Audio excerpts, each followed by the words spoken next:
નમસ્તે વિદ્યાર્થી મિત્રો, લાસ્ટ લેક્ચરમાં આપણે માલ મિલકત ખાતાના પ્રકારના રોકડ વ્યવહારોનો અભ્યાસ કર્યો હતો. આજે આપણે તેમાં ઉધાર વ્યવહારો હોય તેનો અભ્યાસ કરવાનો છે. માલ મિલકતના વ્યવહારો.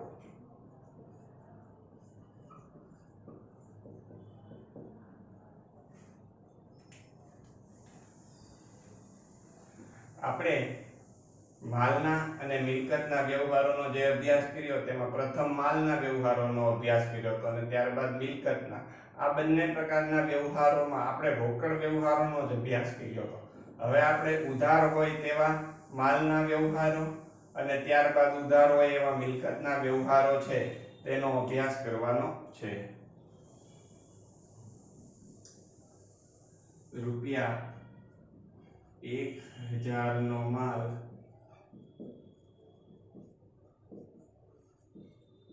વિનોદભાઈ પાસેથી ખરીદ્યો.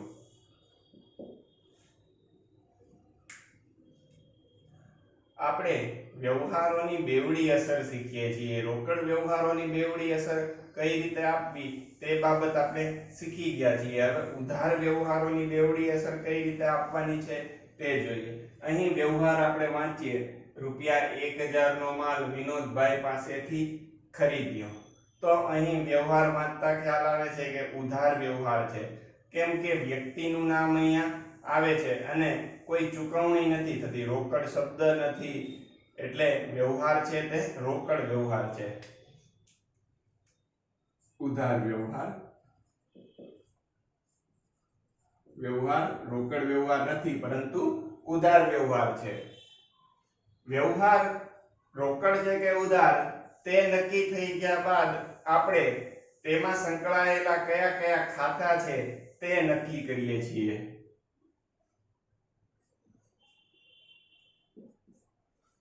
સામાન્ય રીતે આપણે એક બાબત શીખી ગયા છીએ કે વ્યવહાર જે છે બેવડી અસર આપવા માટેના, તેની અંદર ઓછામાં ઓછા બે ખાતા છે તે સંકળાયેલા હોય છે. અહીં પ્રથમ ખાતું નક્કી કરીએ તો કે માલ અને ખરીદી શબ્દ છે. તો માલ અને ખરીદી શબ્દ હોય ત્યારે આપણે શીખી ગયા છીએ કે એક ખાતું છે તે ખરીદ ખાતું છે તે નક્કી થાય છે. આપણે અગાઉ શીખી ગયા છીએ કે માલ અને ખરીદી શબ્દ આવે એટલે ખરીદ ખાતું નક્કી થાય. તો અહીં પણ માલ અને ખરીદી શબ્દ છે એટલે ખરીદ ખાતું નક્કી થશે. હવે આપણે બીજું ખાતું નક્કી કરવાનું છે. આપણે ગયા લેક્ચરમાં જે શીખ્યા હતા કે વ્યવહાર રોકડ હતો એટલે રોકડ ખાતું હોય છે, પરંતુ અહીં રોકડ વ્યવહાર નથી, તેના બદલે ઉધાર વ્યવહાર છે. તો ઉધાર વ્યવહાર હોય તો બીજું ખાતું છે તે વ્યક્તિનું ખાતું છે તે નક્કી થાય. એટલે કે ઉધાર કોઈ પણ વ્યવહાર હોય તેની અંદર એક ખાતું વ્યક્તિનું ખાતું સંકળાયેલું હોય. કોઈ પણ વ્યક્તિ જે વ્યવહારમાં હોય તેનું એક ખાતું સંકળાયેલું હોય છે. અહીં માલ અને ખરીદી શબ્દથી ખરીદ ખાતું નક્કી થયું. વ્યવહાર ઉધાર છે. ઉધાર વ્યવહાર હોય એટલે ફરજિયાત વ્યક્તિનું ખાતું સંકળાયેલું હોય. જે રીતે રોકડ વ્યવહાર હોય તો રોકડ ખાતું સંકળાયેલું હોય, તો ઉધાર વ્યવહાર હોય તો વ્યક્તિનું ખાતું સંકળાયેલું હોય. અહીંયા વ્યક્તિ છે તે વિનોદભાઈ છે એટલે વિનોદભાઈનું ખાતું છે તે નક્કી થશે. અહીં વિનોદભાઈનું ખાતું. અહીં બંને ખાતા નક્કી થઈ ગયા, ખરીદ ખાતું અને વિનોદભાઈનું ખાતું. આપણો નિયમ છે કે ખરીદ ખાતું છે તે પ્રથમ લખાય અને તેની સાથે જે અન્ય ખાતા હોય તેને પછીના ક્રમે લખાય છે. તો ખરીદ ખાતું, વિનોદભાઈનું ખાતું.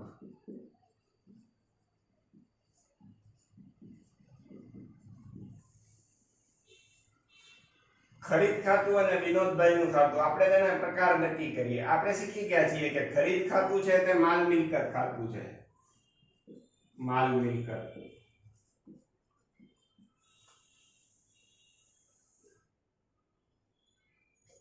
વિનોદભાઈનું ખાતું છે તે વ્યક્તિ ખાતું નક્કી થશે.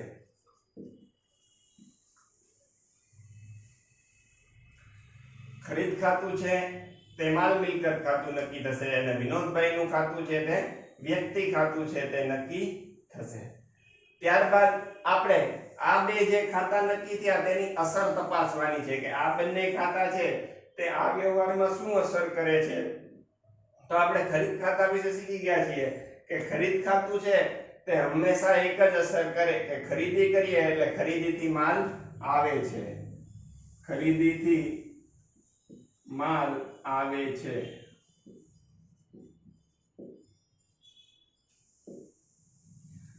હવે આપણે વિનોદભાઈના ખાતાનો અર્થ કરવાનો છે. તો વિનોદભાઈના ખાતાનો અર્થ શું થશે? તો કે વિનોદભાઈનું ખાતું છે તે વ્યક્તિ ખાતું છે. હવે જ્યારે ખરીદી કરવામાં આવે ત્યારે જે વ્યક્તિ પાસેથી આપણે ખરીદી કરીએ ત્યારે શું થાય? તો કે ઈ વ્યક્તિ છે તે આપણને વસ્તુ આપે. તો અહીં વિનોદભાઈનું ખાતું જે નક્કી થયું છે તેનો અર્થ શું થયો છે? તો કે તેનો અર્થ આટલો જ થાય કે વિનોદભાઈ માલ આપનાર છે.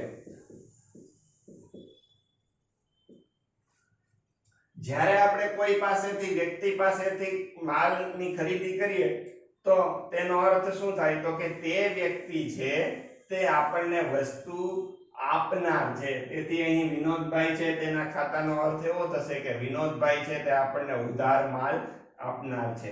તો આ રીતે આ વ્યવહારમાં બેવડી અસર થશે. ત્યારબાદ આપણે જોઈએ રૂપિયા 2000 નો માલ મયંકને વેચ્યો. અહીં સૌપ્રથમ આપણે વ્યવહાર વાંચીને એક જ બાબત નક્કી કરવાની કે વ્યવહાર રોકડ છે કે ઉધાર છે.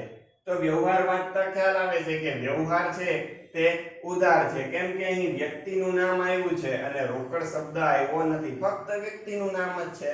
તો ફક્ત વ્યક્તિનું નામ હોય તો તે વ્યવહાર ઉધાર વ્યવહાર થાય. તેથી આ વ્યવહાર છે તે ઉધાર વ્યવહાર થશે.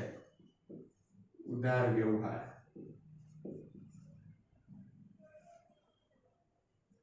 હવે વ્યવહાર રોકડ છે કે ઉધાર તે નક્કી થઈ ગયા બાદ આપણે તેમાં સંકળાયેલા ખાતા નક્કી કરવાના. આપણે અગાઉ શીખી ગયા છીએ કે માલ અને વેચાણ શબ્દ હોય એટલે વેચાણ ખાતું છે તે નક્કી થાય. એટલે એક ખાતું અહીં વેચાણ ખાતું નક્કી થશે.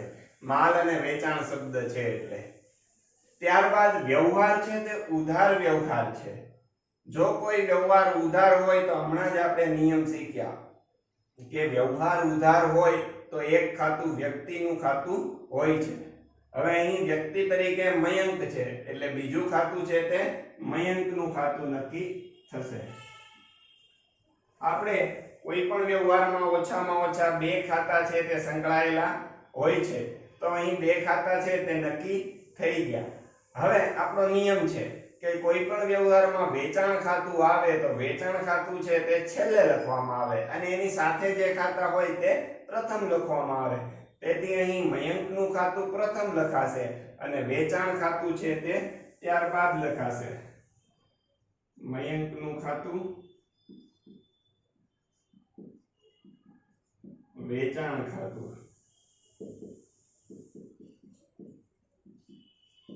ખાતાના પ્રકાર નક્કી કરીએ. મયંક છે તે જીવંત વ્યક્તિ છે તેથી તેનું ખાતું છે તે વ્યક્તિ ખાતું નક્કી થશે અને વેચાણ ખાતું છે તે માલ મિલકત ખાતું થશે. વેચાણ ખાતું છે તે માલનું ખાતું છે તેથી માલ મિલકત ખાતામાં તેનો સમાવેશ થશે. મયંકનું ખાતું જીવંત વ્યક્તિ છે તેથી તેનો સમાવેશ વ્યક્તિના ખાતામાં થશે. હવે આ બે ખાતા જે નક્કી થયા તેની આ વ્યવહારમાં શું અસર થાય છે તે તપાસીએ. અહીં મયંકને આપણે માલ વેચ્યો છે ઉધાર. તો મયંકને આપણે ઉધાર માલ વેચીએ તો મયંક વ્યક્તિ ખાતામાં છે અને તેને ઉધાર માલ આપણે વેચીએ તો મયંક છે તે આપણી આગળથી માલ લઈ લે એટલે કે વસ્તુ આપણી પાસેથી લઈ લે. તો મયંકને આપણે ઉધાર માલ વેચીએ તો તે આપણી આગળથી લેનાર બને છે. તો અહીં મયંક છે તે લેનાર થશે. મયંક લેનાર છે.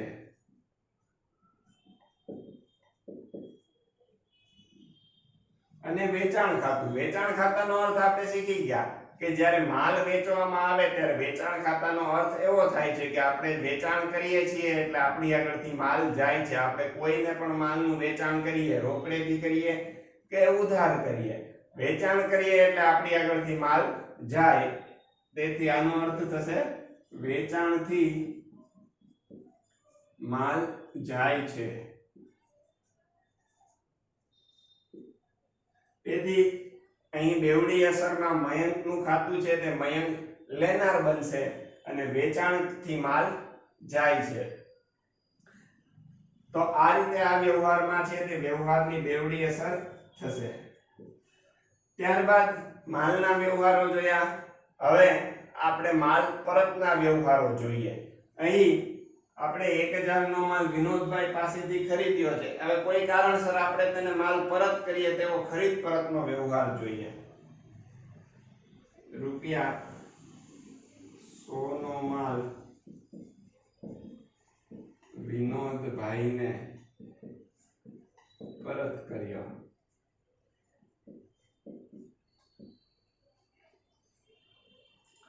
કોઈ પણ વ્યવહાર આપણે વાંચીને જ્યારે એના ખાતા નક્કી કરવાના હોય અને બેવડી અસર આપવાની હોય ત્યારે સૌપ્રથમ કાર્ય આપણે એ કરવાનું કે વ્યવહાર રોકડ છે કે ઉધાર.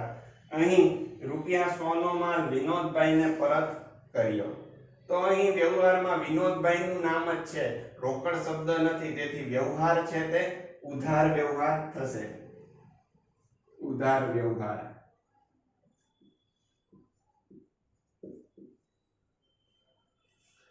ત્યારબાદ વ્યવહારમાં સંકળાયેલા ખાતા નક્કી કરવાના હોય. આપણે એક નિયમ હમણાં જ શીખ્યા કે ઉધાર વ્યવહાર હોય એટલે વ્યક્તિનું ખાતું છે તે ચોક્કસપણે હોય. એક ખાતું વ્યક્તિનું ખાતું હોય છે. અહીં વિનોદભાઈને માલ પરત કર્યો, ઉધાર વ્યવહાર છે, તેથી વિનોદભાઈ વ્યક્તિ છે, તેથી વિનોદભાઈનું ખાતું છે તે નક્કી થશે. ત્યારબાદ આપણે બીજું ખાતું નક્કી કરવાનું હોય છે. તો રૂપિયા 100 નો માલ વિનોદભાઈને પરત કર્યો. આપણે પહેલા અગાઉના વ્યવહારો જોઈએ તો આપણે અગાઉ વિનોદભાઈ પાસેથી ખરીદી કરી હતી. હવે તેને માલ પરત કરીએ છીએ. તો ખરીદેલો માલ પરત કરીએ તેવો કોઈ વ્યવહાર આવે તો ખરીદેલો માલ પરત કરવાનો જ્યારે વ્યવહાર હોય ત્યારે એક ખાતું ફરજિયાત ખરીદ પરત ખાતું નક્કી થાય અને એક ખાતું છે તે વ્યક્તિનું ખાતું નક્કી થાય. અહીં આપણે ખરીદેલો માલ પરત કરીએ છીએ. અગાઉ વિનોદભાઈ પાસેથી ખરીદી કરી હતી, કોઈ કારણસર આપણે એને માલ પરત કરીએ છીએ. તો ખરીદેલો માલ પરત કરીએ તો ખરીદ પરત ખાતું નક્કી થાય. ખરીદ પરત. તો અહીં બે ખાતા જે નક્કી કરવાના છે તે થઈ ગયા. ખરીદેલો માલ પરત કર્યો તેથી ખરીદ પરત ખાતું અને વિનોદભાઈને માલ પરત કર્યો તે ઉધાર વ્યવહાર છે, ફક્ત વ્યક્તિનું નામ છે, તેથી વિનોદભાઈનું ખાતું. હવે ક્રમમાં ધ્યાન રાખીએ આપણે કે ખરીદ પરત ખાતું છે તે હંમેશા છેલ્લે લખાય છે. જે રીતે ખરીદ ખાતું છે તે પ્રથમ લખાય તો ખરીદ પરત ખાતું હંમેશા છેલ્લે લખાય અને તેની સાથે જે ખાતું જોડાયેલું હોય તેને પહેલા લખાય.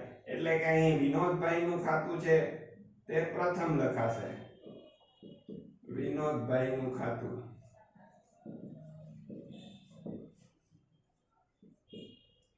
ખરીદ પરત ખાતું.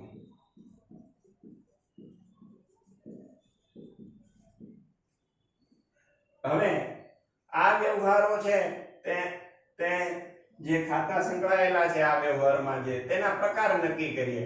તો કે વિનોદભાઈ છે તે જીવંત વ્યક્તિ છે એટલે તેનો સમાવેશ વ્યક્તિ ખાતામાં થશે. અને ખરીદ પરત ખાતું આપણને ખબર છે માલનું ખાતું છે, તેથી ખરીદ પરત ખાતાનો પ્રકાર છે તે માલ મિલકત નક્કી થશે. હવે આ વ્યવહારમાં જે ખાતા સંકળાયેલા છે તેનો આપણે અર્થ કરીએ. તો કે 100 રૂપિયાનો માલ વિનોદભાઈને પરત કર્યો તો વિનોદભાઈ છે તેની ભૂમિકા શું છે, તે આ વ્યવહારમાં શું અસર કરે છે? તો કે વિનોદભાઈની આગળથી પહેલા આપણે માલ ખરીદ્યો તો હવે આપણે વિનોદભાઈને માલ પાછો આપી દઈએ છીએ. તો આપણે વિનોદભાઈને માલ પાછો આપી દઈએ તો વિનોદભાઈ આપણી પાસેથી માલ લઈ લે. તેથી આ વ્યવહારમાં વિનોદભાઈ છે તે આપણી પાસેથી માલ લેનાર બનશે. વિનોદભાઈ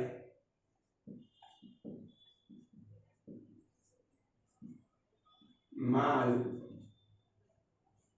લેનાર છે। હવે ખરીદ પરત ખાતાનો અર્થ કરવાનો છે। તો કે ખરીદ પરત ખાતાનો અર્થ શું થાય?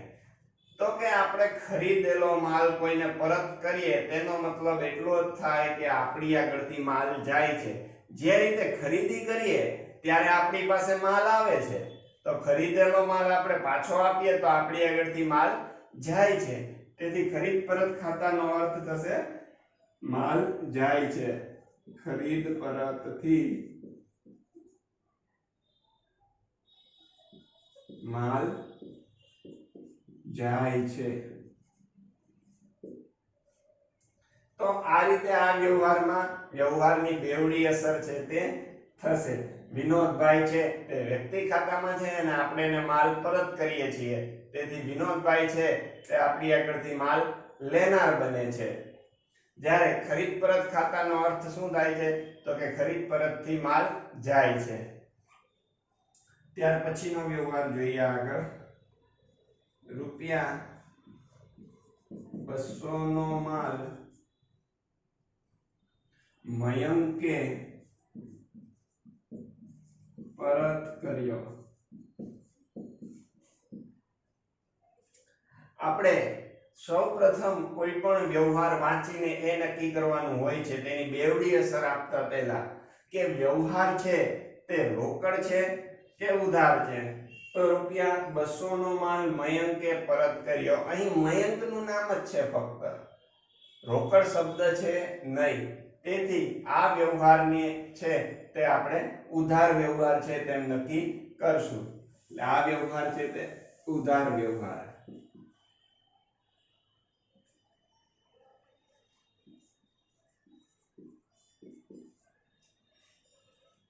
વ્યવહાર રોકડ કે ઉધાર નક્કી થઈ જાય ત્યારબાદ તેમાં સંકળાયેલા ખાતા છે તે નક્કી કરવાના હોય છે।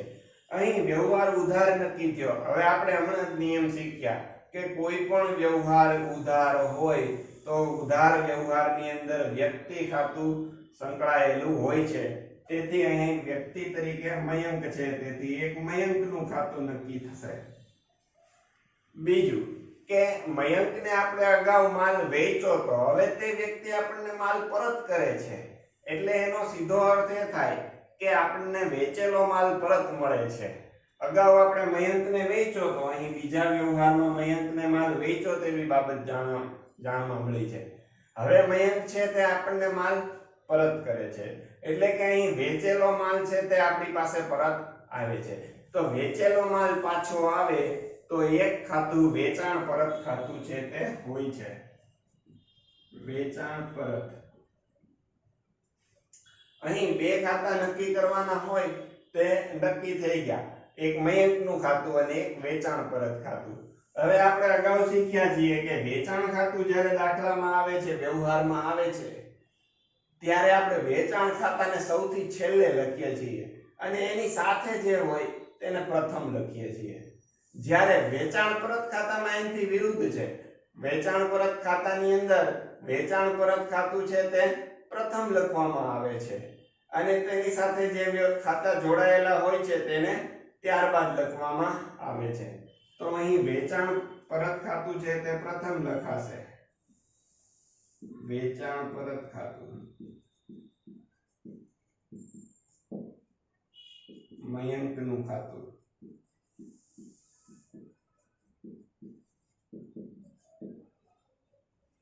હવે આપણે ખાતા નક્કી થઈ ગયા બાદ તેના પ્રકાર નક્કી કરીએ। તો કે વેચાણ પરત ખાતું છે તે માલ મિલકત ખાતું છે અને મયંકનું ખાતું છે તે જીવંત વ્યક્તિ હોવાથી વ્યક્તિનું ખાતું છે।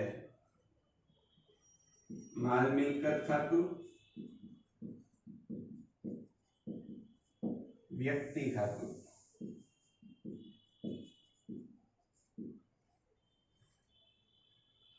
હવે આપણે વેચાણ પરત ખાતાનો અર્થ કરીએ।